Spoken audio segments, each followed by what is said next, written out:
चला चला good evening सगळ्यांना. Good evening Shubham. चला कन्फर्मेशन द्या बरं फास्ट. ठीक आहे. Aniket, Diksha good evening. चला कन्फर्मेशन द्या फास्ट.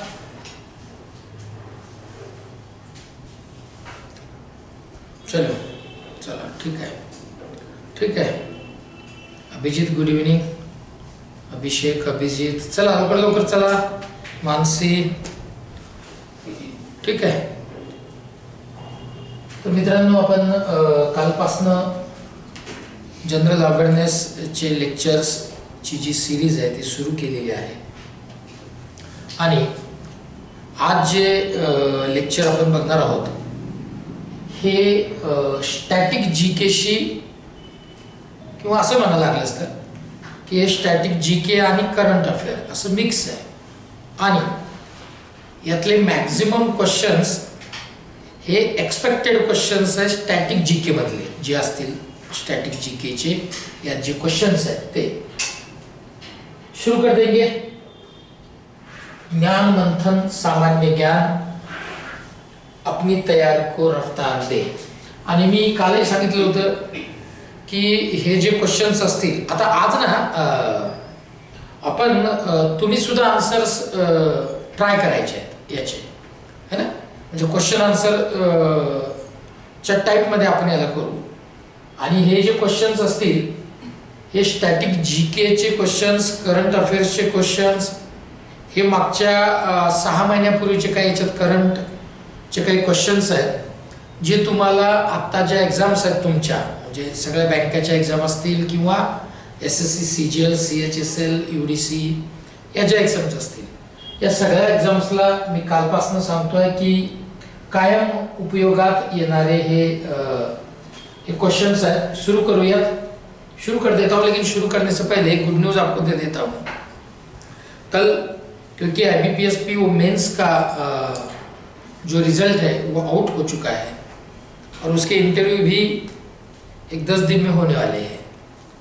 स्कोर कार्ड जिन कैंडिडेट का रिजल्ट नहीं आया है, मेंस दी है लेकिन रिजल्ट मतलब क्लियर नहीं हुआ है मेंस, उनका स्कोर कार्ड 16 या 17 ऑफ फेब को आउट हो जाएगा और जो मतलब कि क्लियर हुआ है जिनका एग्जाम उनका स्कोर कार्ड ये एज यूजुअल इंटरव्यू के बाद आउट हो जाता है. मैं ये आपको क्यों बता रहा हूँ. गुड न्यूज़ ये है कि बोर्डेज करियर एकेडमी के लगभग अभी तक मुझे जो सवेरे से SMS या कल से SMS या जो कॉल आ रहे हैं उसके हिसाब से अब तक मैं यहाँ आने तक जो फिगर आया है, जो मतलब कि जो आंकड़े आए हैं वह लगभग 41 स्टूडेंट अपने क्लास के प्योर बोर्डेज करियर एकेडमी के ये मेंस क्वालिफाई हो चुके हैं और इंटरव्यू में वो जा रहे हैं. उनका इंटरव्यू सेशन भी शुरू होगा. मैं ये आपको इसलिए बता रहा हूँ आप में से भी कोई कैंडिडेट है जिन्होंने IBPS प्रिलिमिनरी का PO का एग्जाम दिया था लेकिन वो क्लियर नहीं हुआ. अब क्लियर करने के लिए जो पढ़ाई चाहिए थी वो शायद कम पड़ गई होगी. तो ठीक है, एग्जाम है वो कभी क्लियर होगी तो ज़रूरी नहीं है कि कभी कभी मतलब क्लियर नहीं होंगी तो ज़रूरी नहीं है कि वो आगे क्लियर नहीं होंगी. क्लियर होने वाली है. लेकिन ये जो कैंडिडेट 41 जो मेंस को क्लियर कर चुके हैं ये कैंडिडेट ऐसे कैंडिडेट है जो 2020 से लगातार पढ़ाई में अपने आप को बनाए उन्होंने रखा हुआ है 2020 से. और इसमें से एक भी बच्चा ऐसा नहीं है जहाँ तक मैं उनको पहचानता हूँ, एक भी कैंडिडेट एक भी बच्चा ऐसा नहीं है जो 10 घंटे से कम पढ़ता है.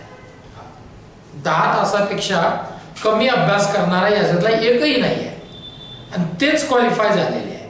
मी हे मुद्दाम तुम्हाला यासाठी सांगितलं की क्योंकि अब 2022 शुरू हो चुका है, काफ़ी एग्जाम्स का ऑनलाइन एप्लीकेशन आपने कर दिया है, करने वाले हैं. SSC के एग्जाम्स अभी है, UDC है, ESIC, LIC अपकमिंग है, सारी बैंकों के एग्जाम है. तो आपको भी इस तरीके से पढ़ना पड़ेगा तो जा करके हम एग्जाम क्लियर कर सकेंगे। तो चलिए, ये बात मुझे आपको बतानी थी, मैंने आपको ये बता दी है। और आज जो क्वेश्चन को हम क्वेश्चन और आंसर्स के रूप में देखने वाले हैं कि कुछ आंसर्स मैं आपके तरफ से भी जानना चाहूंगा, या फिर यहाँ पर वैसे भी ये आंसर्स है, और शायद मुझे लगता है कि इसमें के मैक्सिमम क्वेश्चन के आंसर हमने बहुत बार पढ़े हुए होते हैं। लेकिन मैं बार बार कहता हूँ कि जनरल अवेयरनेस चाहे स्टैटिक हो चाहे करंट हो, ये याद तब ही रहता है जब उसको हम बार बार पढ़ते हैं। इसको अगर हम बार बार नहीं पढ़ेंगे तो शायद मुझे नहीं लगता कि वो याद रहेंगे। और इसलिए आप सभी को चाहिए कि आप प्रतियोगिता दर्पण, बैंकिंग सर्विस क्रॉनिकल, रोज का न्यूज़पेपर, ये एटलीस्ट 1 से 1.5 घंटा आप पढ़ें। तो चलिए शुरू कर देते हैं। पहला क्वेश्चन आप इसको अच्छे से लिख ले, याद रखें। किस देश से अलग होकर वर्ष 1971 में बांग्लादेश का निर्माण हुआ था? किस देश से अलग होकर 1971 में बांग्लादेश का निर्माण हुआ था? और उसका जवाब है, उसका आंसर है पाकिस्तान। आप सभी को पता है कि पाकिस्तान इस देश से अलग होकर के 1971 में बांग्लादेश का क्या हुआ था? निर्माण हुआ था। पता है ना आपको सबको? लिख लो। सेकंड, कि कंप्यूटर भाषा में www का अर्थ क्या है? यह आंसर है उसका वर्ल्ड वाइड वेब। www लिख रहे हैं ना आप? शुभम, अनिकेत, दीक्षा, अभिजीत, अभिषेक, और कौन है? थोड़ा कंफर्मेशन दे दो भैया ढोल बजा के। यस, लिख लो। हाँ, कि कंप्यूटर भाषा में www का अर्थ क्या है? तो वो है वर्ल्ड वाइड वेब। थर्ड वाला, 1 किलोबाइट में कितने बाइट होते हैं? 1024। 1 किलोबाइट में 1024 इतने बाइट होते हैं। लिख लो आप। Next question.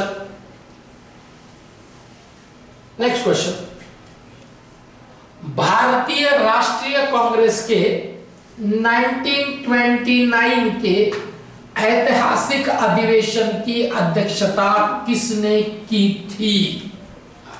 बहुत इंपॉर्टेंट है, स्टैटिक जीके का क्वेश्चन है कि भारतीय राष्ट्रीय कांग्रेस के 1929 के ऐतिहासिक अधिवेशन की अध्यक्षता किसने की थी? तो वो की थी पंडित जवाहरलाल नेहरू। इन्होंने, याद रखना, पंडित जवाहरलाल नेहरू।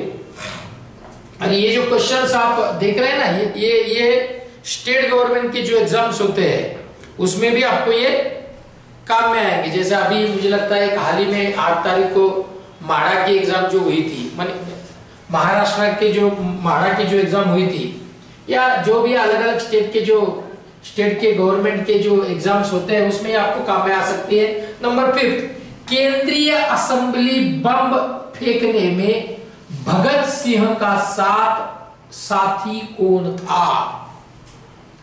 केंद्रीय असेंबली में बम फेंकने में भगत सिंह का साथी कौन था?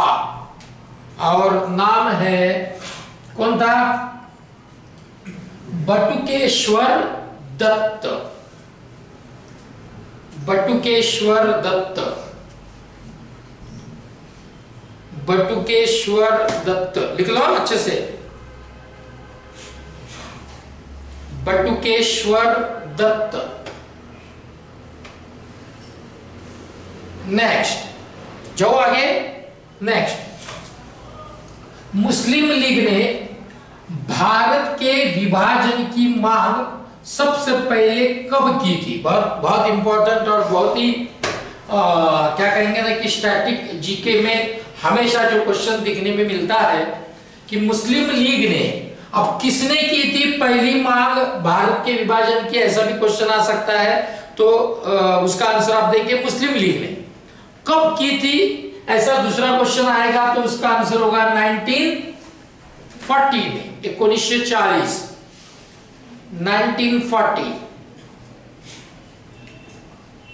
1940 में किसने की थी? मुस्लिम लीग ने। कब की थी? 1940। हाँ, नेक्स्ट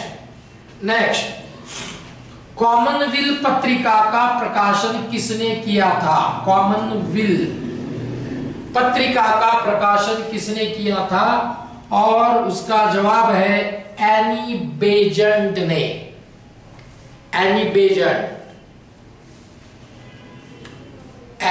बेसेंट ने कॉमनवेल्थ पत्रिका का प्रकाशन किया था।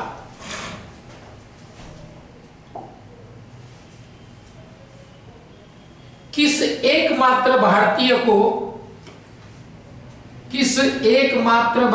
को अर्थशास्त्र में नोबेल पुरस्कार मिला है? पता है ना आपको सबको? अमर्त्य सेन को। लिख लो, किसको मिला है? अमर्त्य सेन को। अपना प्रियंका लितेंदु, अमर्त्य सेन को मिला है। स्क्रोल, अमर्त्य सेन को मिला है। लितेश का। चलो नेक्स्ट, जो ना आगे नेक्स्ट देखिए 1856 में विधवा पुनर्विवाह कानून किसके प्रयासों से बनाया गया था? स्टैटिक जीके का बहुत इंपॉर्टेंट क्वेश्चन कि विधवा पुनर्विवाह कायदा या कानून कब बनाया गया था? ऐसे दो क्वेश्चन होंगे इसमें कि विधवा पुनर्विवाह जो कानून था वो कब बनाया गया था? तो 1856 में। और किसके प्रयासों से बनाया गया था? तो ईश्वर चंद्र विद्यासागर इनके प्रयासों से। दो क्वेश्चन बन जाएंगे इसमें। कब बनाया था? तो 1856 में। किसके प्रयासों से बनाया गया था? तो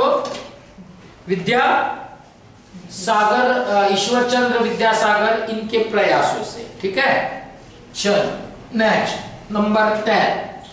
लॉर्ड कैनिंग ने नवंबर 1858 में कहां आयोजित दरबार में भारत में क्राउन के शासन की घोषणा की थी? देखिए यहां पर भी दो क्वेश्चन बनेंगे कि लॉर्ड कैनिंग ने कब भारत में क्राउन शासन की घोषणा की थी? तो उसका आंसर होगा 1858 में, 1858 में। और किस दरबार में की थी? तो वो की थी इलाहाबाद में आयोजित दरबार में। किसने की थी? ये तीसरा क्वेश्चन बन सकता है। लॉर्ड कैनिंग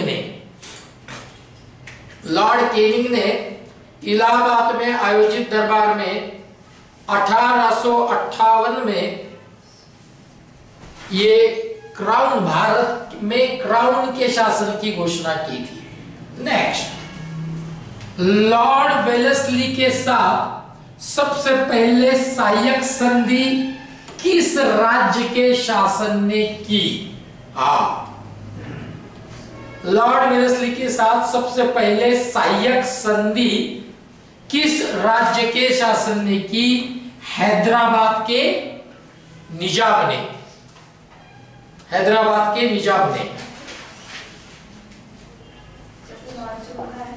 लॉर्ड वेलेस्ली है वो, वेलेस्ली नहीं, वेलेस्ली है। सबसे पहले सहाय्यक संधी म्हणजे काय म्हणतात त्याला?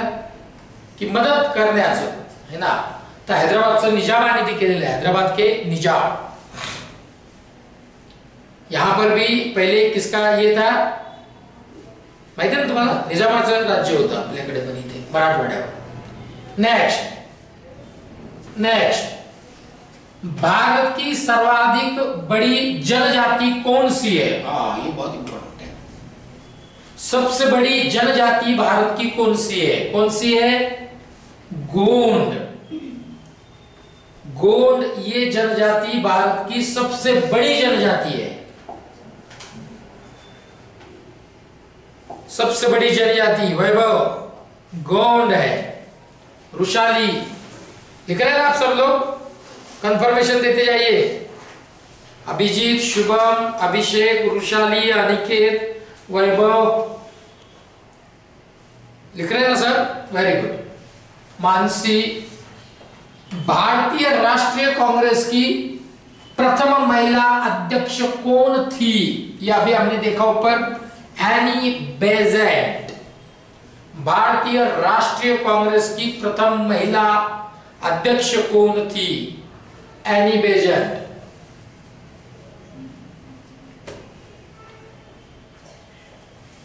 आगे जाओ।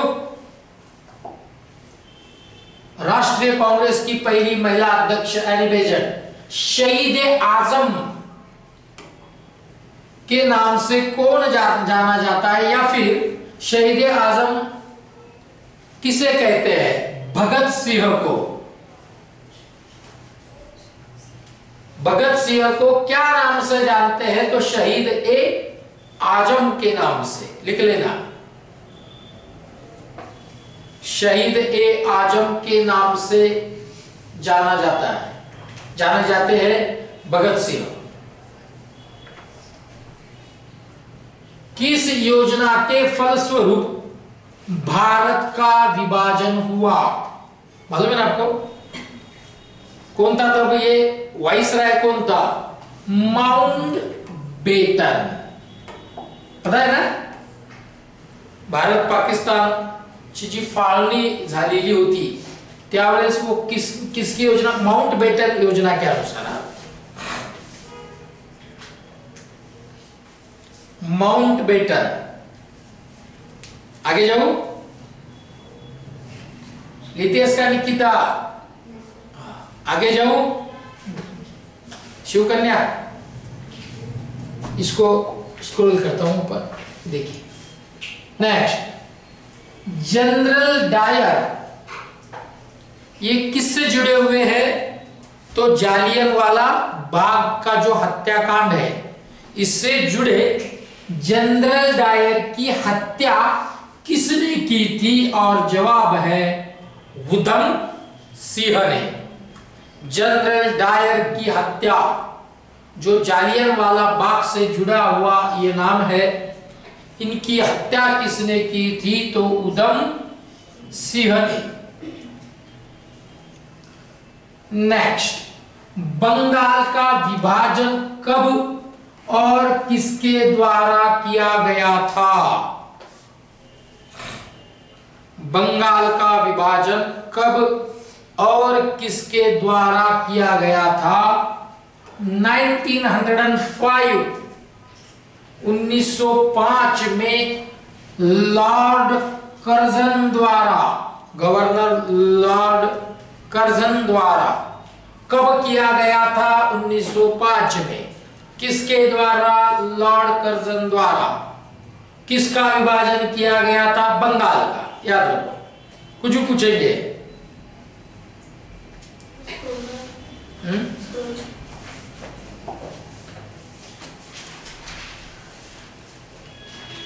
चलिए जाओ आगे,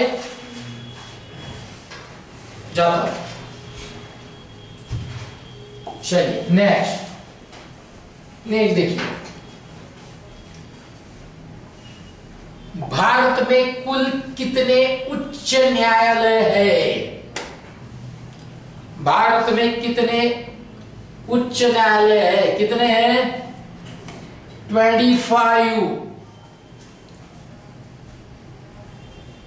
25। नेक्स्ट, प्रथम लोकसभा का अध्यक्ष कौन था? प्रथम लोकसभा का अध्यक्ष को, ये कॉन्स्टिट्यूशन में पूरा आपको पढ़ाने वाला था।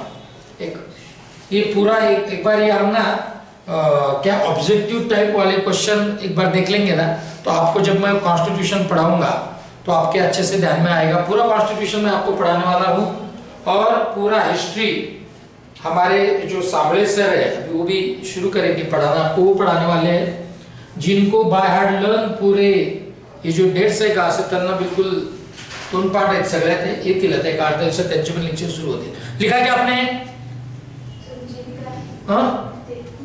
जीवी मावलकर, जीवी मावलकर प्रथम लोकसभा के अध्यक्ष कौन थे? जीवी मावलकर। और अब आप में से मुझे कोई भी एक जन बता दीजिए कि अभी के लोकसभा के अध्यक्ष कौन है? हाथ ऊपर कर दो से। अभी के लोकसभा के अध्यक्ष कौन है? हाँ रोहित। ओम बिरला। हाँ ओम बिरला। कहाँ के है? नहीं राजस्थान। लेकिन क्या कौन सा उनका कॉन्सिस्टन्सी कोणतं है? कोटा। राजस्थान मतलब कोटा। लिहून घ्या ना, याच्या पुढेच लिहून टाका। आत्ताचे सध्याचे अध्यक्ष कोण आहेत? ओम बिर्ला। कुठले ते? कोट्याचे, राजस्थान कोटा।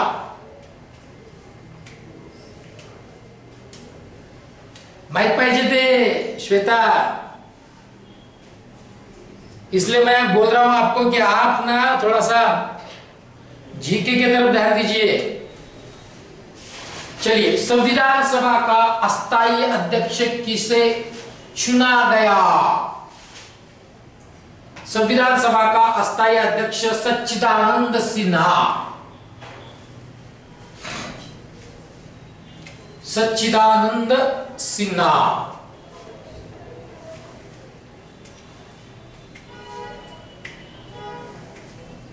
चलिए नेक्स्ट, कुचिपुड़ी। इस नृत्य शैली मुख्यतः किस राज्य से संबंधित मानी जाती है? कुठला कुठला नृत्य है कुचिपुड़ी? आंध्र प्रदेश। लिख लो, आंध्र प्रदेश। ओम बिरला बरोबर है, रुशाली करेक्ट है, आंध्र प्रदेश।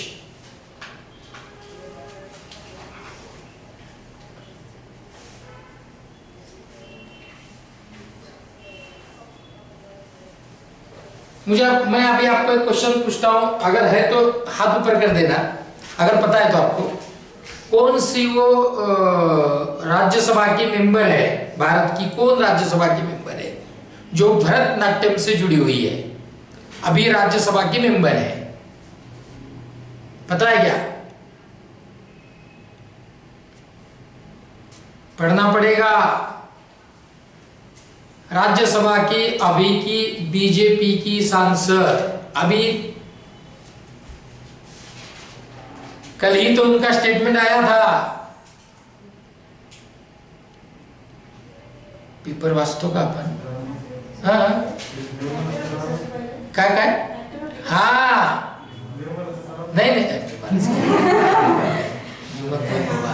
हाँ हाँ हेमा मालिनी। हाँ हेमा मालिनी, हेमा मालिनी।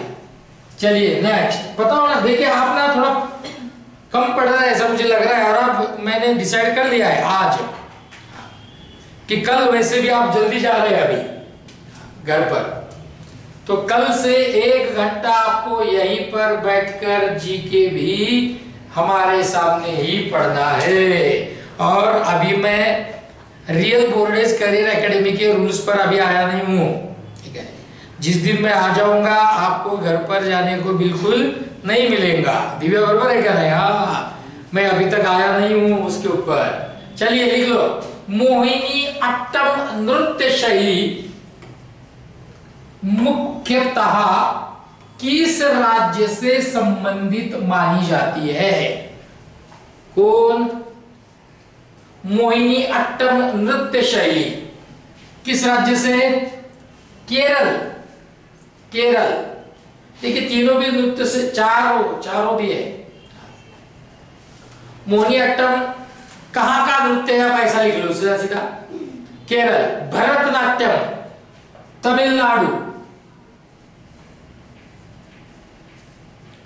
भरतनाट्यम तमिलनाडु।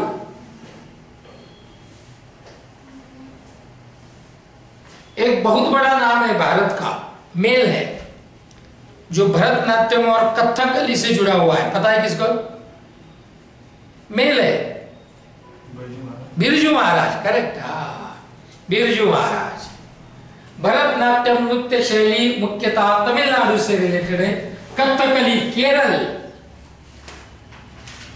पीयूष, इतना पढ़ना पड़ेगा तो क्या ना है ना साक्षी, तर जमेल, नाही तर मग काही नाही। मग आहेच आपलं किचन, प्रेशर कुकर की शिट्टी। ऐसे नहीं होना चाहिए तुम्हारा। चला, कथकली कहां? केरल।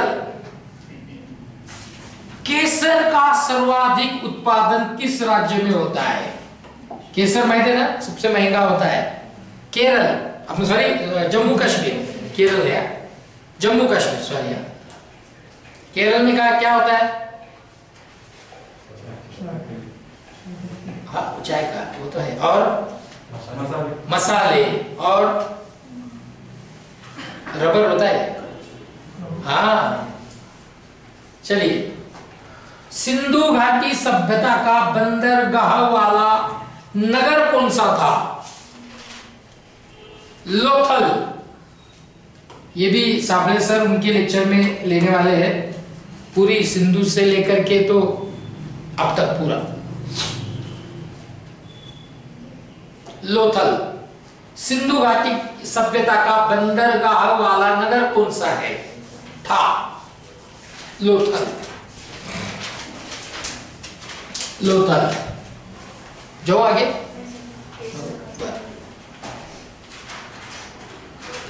आगे जाने से पहले एक सवाल आप लोगों से पूछूंगा, अगर आया हाथ ऊपर कर देना जिसको भी आएगा। जाओगे आगे, बता दीजिए। राज्यसभा के सभापति अभी के कौन है? हाथ ऊपर कर देना से। राज्यसभा के अभी के सभापति कौन है? वर्तमान के सभापति कौन है? हाथ ऊपर करो बाबा, हाथ ऊपर करो। हाथ आता है तो हाथ ऊपर करो। वेंकैया नायडू। अभी के राज्यसभा के सभापति वेंकैया नायडू है। नेक्स्ट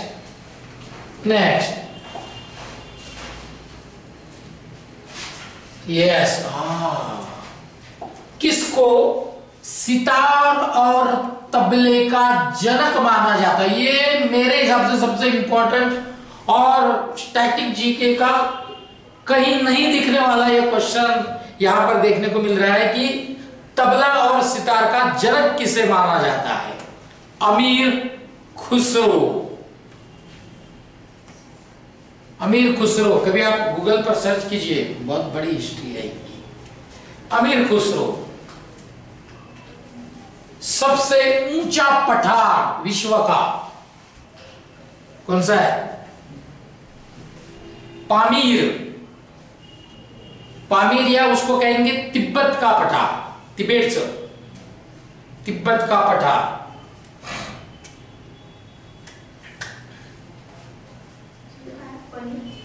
पनीर नहीं, पामीर। पामीर कस काय करावं आता सांग, भूक लागली का तुला? चलिए, हाँ, पामीर। पामीर तिब्बत का पठार। हाँ, ठीक है, ठीक है, होता है। चलो, हाँ। योजना आयोग का अध्यक्ष कौन होता है? प्रधानमंत्री। प्रधानमंत्री होते।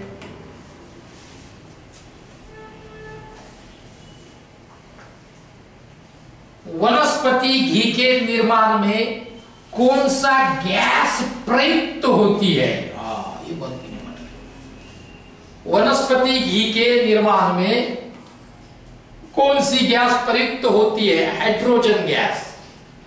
हाइड्रोजन,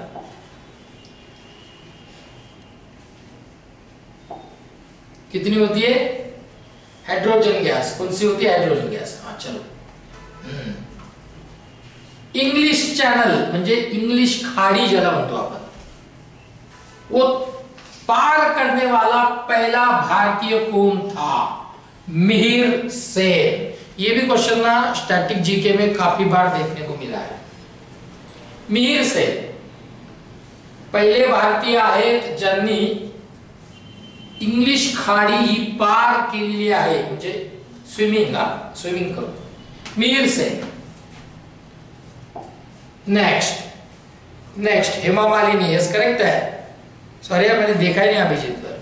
चलो नेक्स्ट, एक अश्वशक्ति कितने वैट के बराबर होती है? 746 वैट। एक अश्वशक्ति कितनी वैट के बराबर होती है? 746 वैट के बराबर होती है।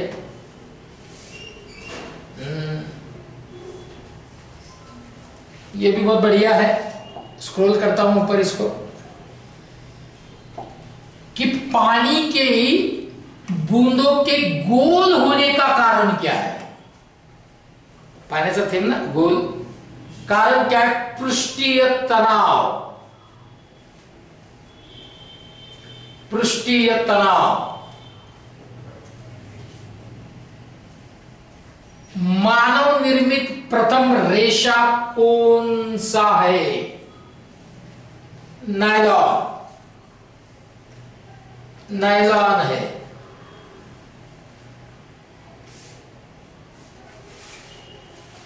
नेक्स्ट, ये बहुत इंपॉर्टेंट है, ये वाला 35 नंबर वाला। स्पष्ट प्रतिध्वनि सुनने के लिए श्रोता एवं परावर्तक के बीच, माने आपके और मेरे बीच कितनी दूरी होनी चाहिए कि क्लियर हम सुन सकेंगे? 17 मीटर, 17 मीटर, 70। श्रोता एवं परावर्तक, बोलणारा आणि ऐकणारा।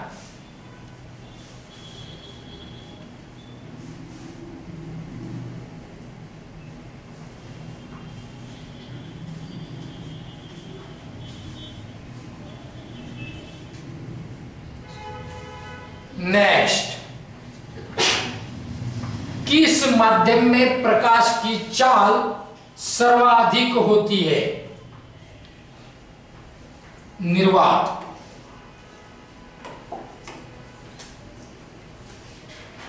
निर्वात में, निर्वात में।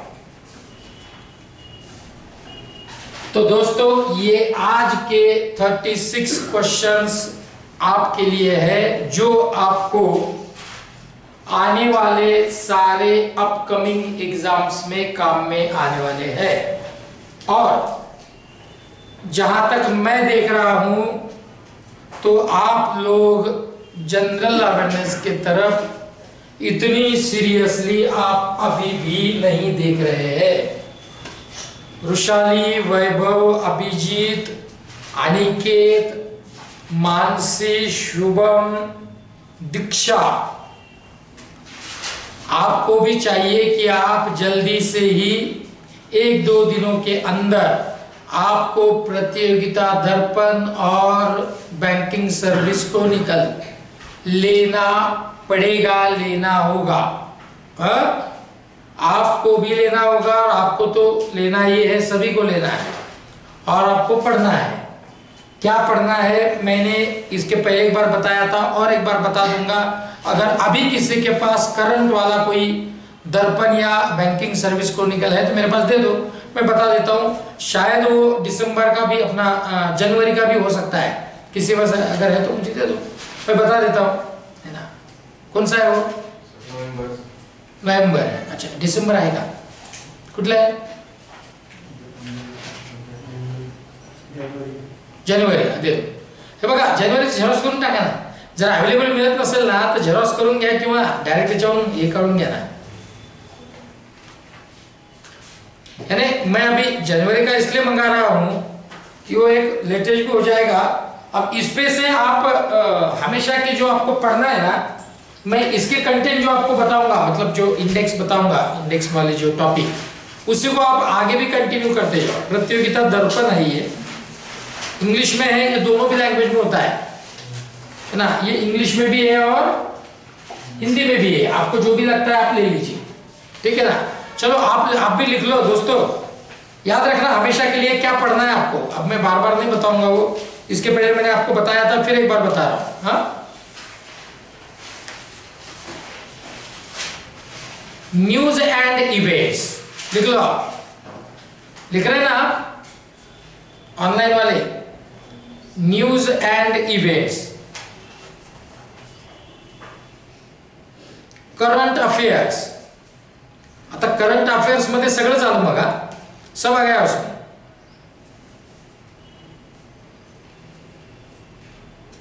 उसके बाद दोस्तों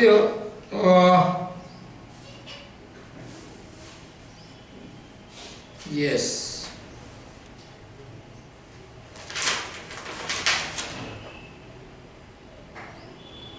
सारे आर्टिकल्स, ऑल आर्टिकल्स, सभी आर्टिकल लिखना है, सभी पढ़ना है, सभी आर्टिकल्स पढ़ना है। देखिए इसमें एक बहुत बढ़िया आर्टिकल है, ये जनवरी 2022 का है। इसमें हमारे काम का सारे ही यानी एक फाइनेंशियल आर्टिकल है, मैं आपको पढ़कर बताता हूँ। आरबीआई रिटेल डायरेक्ट स्कीम, उसके बाद डिजिटल टेक्नोलॉजी का एक आर्टिकल है इसमें, बहुत बढ़िया है। नेक्स्ट लिखिए,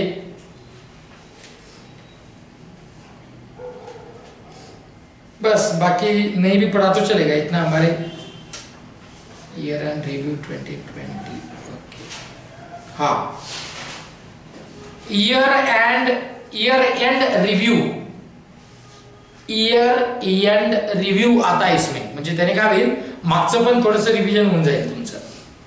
हर इसमें आता है ईयर एंड रिव्यू, ये भी पढ़ लेना। अब आपके ध्यान में आया कि आपको क्या क्या पढ़ना है। अगर हमको लगता है कि करंट अफेयर्स, स्टैटिक जीके, ये देखिए मैं बार बार कहता हूं कि प्रिलिमिनरी में ये 3 सब्जेक्ट वैसे भी ऑलरेडी आपके हो जाते हैं, क्वांट, रीजनिंग, इंग्लिश, जो आपको मेंस में भी काम में आएंगे। लेकिन अगर जनरल अवेयरनेस आप प्रिलिम से ही पढ़ना नहीं शुरू करेंगे तो प्रिलिम के बाद जो मेंस है वहां आपको इतना समय मिलने वाला नहीं है कि 6 महीने का आप करंट अफेयर्स पढ़े या स्टैटिक पढ़े।